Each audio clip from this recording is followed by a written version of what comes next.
writing is one of the most beautiful things that I've ever done. And I don't think that that's unique to me. I don't think I was born a writer. I think all humans have a proclivity to want to write, to analyze their thoughts in a different format, in a different dimension.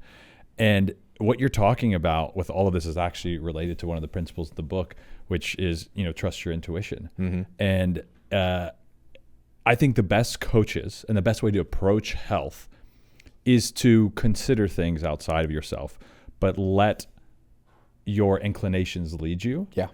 And it is about agency. Yeah. And that applies in dating. It applies in relationships. It applies in health, because there's 9 million ways to skin a cat. And that's why I like this idea of shooting for the 20% of effort for 80% of the results. Yeah. The kind of Pareto's distribution principle of action. And I think, again, that applies for writing and sussing out if you want to write, because you're taking action to discover. If people are looking to date well or find the right relationship, they have to take action over analysis paralysis. Yeah. And it's the same thing in health. The reason that I worked at Heart and Soil before doing what I'm doing now, the reason I'm even here is because I wanted to use the process of elimination to figure out what is the best way to attack something is to get what I want. And it's really not analysis paralysis. Right. That's one of the worst things. And so, it's just interesting that you said all that, because I really think cross-referencing action and intuition is one of the most powerful duos. Oh, it's everything, man. And it's so interesting you're using specific words here, because I've been rolling out a coaching framework for our internal communities, and something we're going to ground and weave into more of our messaging here. And I've realized that people need less steps, and they need a better orienting compass that teaches them agency. And then, we can build processes inside of that, of like education around food and whatnot.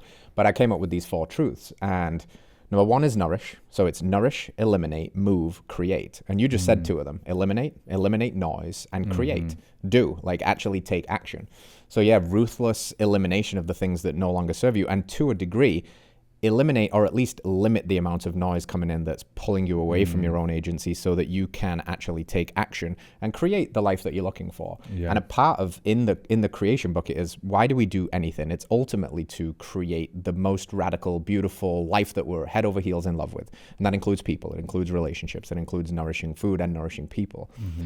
But inside of the word creation is this idea, or this tension between consumption and creation. And I think we've got very consumptive for information, because it's really good, and it's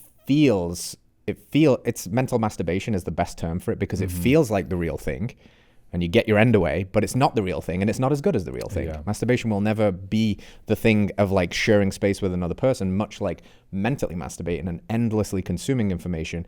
You feel really good because you're like, I've got all of these ideas. But this idea that knowledge is power is folly. Knowledge is potential. It only becomes powerful if it's applied, and the only way you apply anything is through action. So it's really interesting that we're arriving at similar, what I think are fundamental truths to the human conundrum through our own avenues, but there is a lot of overlap in the language too.